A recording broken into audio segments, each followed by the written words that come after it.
Desde o Daytona International Speedway, está no ar o programa Curva do S no Esporte Interativo. Acompanhe no Curva de hoje. NASCAR, com as 400 milhas de Daytona. O Rally de Erechim, 24 horas de Le Mans. E como sempre, o segmento de arrancadas.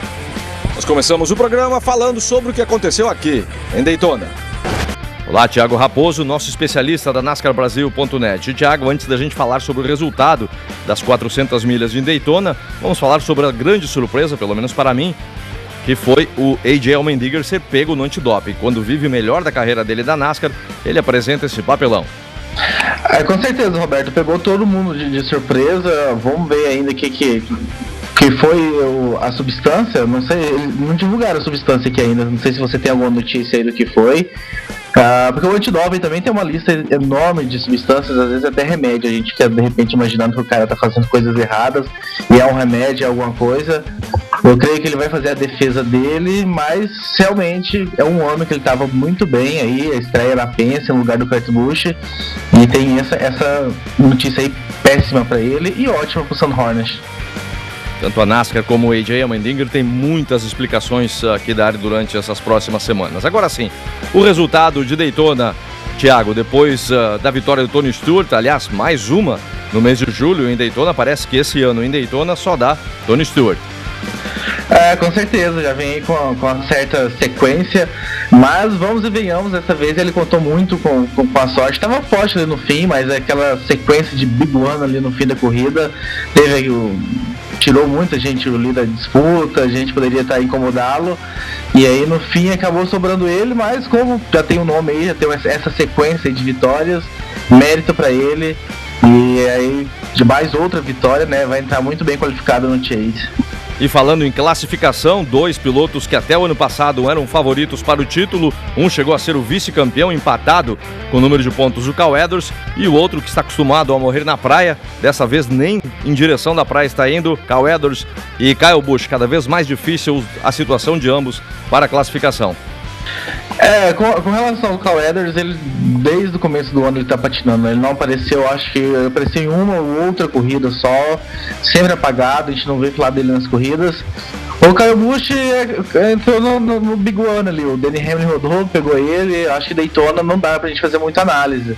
Até que eu não tô analisando o Cal Edwards por Daytona, tô analisando o Cal Edwards pela temporada inteira, que ele realmente não apareceu.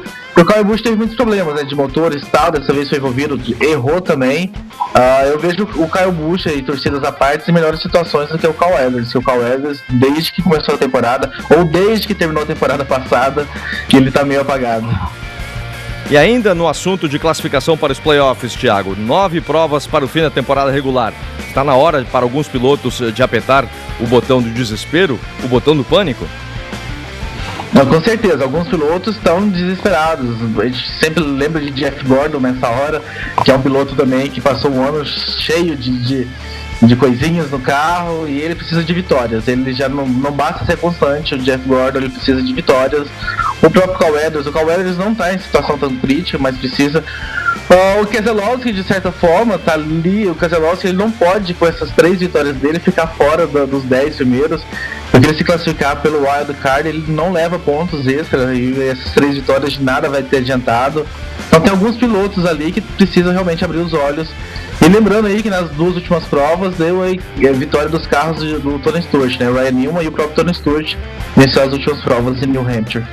Pois é, ambos correndo com carros associados à equipe de Rick Hendry, a equipe mais forte da NASCAR. São eles, quem sabe, os favoritos? Eu acho que o Tony Stewart vence novamente. É um lugar que ele tem uma certa tradição. A gente viu em Daytona que a tradição é com ele mesmo, tá num bom momento. Tony Stewart mais uma. Obrigado, Thiago. Até semana que vem. Essa foi a história do automobilismo norte-americano deste último fim de semana. Agora, a história do automobilismo brasileiro com o segmento Maquineta do Tempo. A equipe Willis,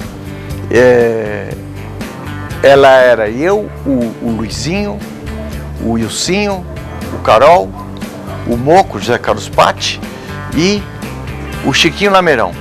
E logo em seguida veio o Emerson Fittipaldi.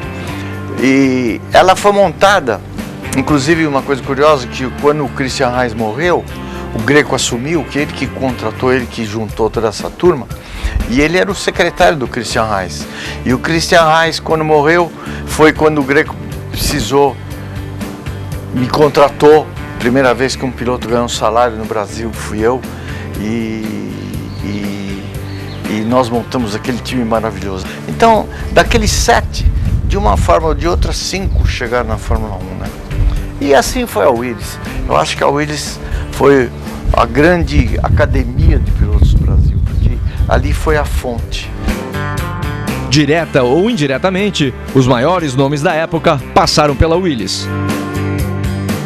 Porque antes da Willis, o corredor brasileiro não tinha prestígio nenhum na Europa. Você tirava Chico Landi, mais 1 ou 2 que deram alguns espirros na Europa, nós não existíamos. E depois do Emerson, eu me lembro que teve uma época que eu ajudei o Piero Ganser na CBA, e o Emerson estava nos Estados Unidos na Fórmula Indy, vencendo em Indianápolis, sendo campeão da categoria e tal.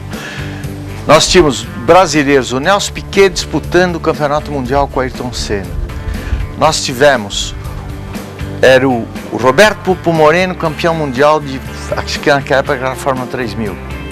Na mesma época, Raul Boesio, campeão mundial da Portugal. Eu sei que os brasileiros teve um momento que os brasileiros estavam ganhando tudo, entende? Então é isso, poxa, isso tudo, a sementinha lá, saiu daquele canteirinho que se chamava Equipe Willis. Nesse último fim de semana, no Rio Grande do Sul, foi disputada a 3ª etapa da Copa Classic e também o Campeonato de Endurance. O Curva do S esteve presente.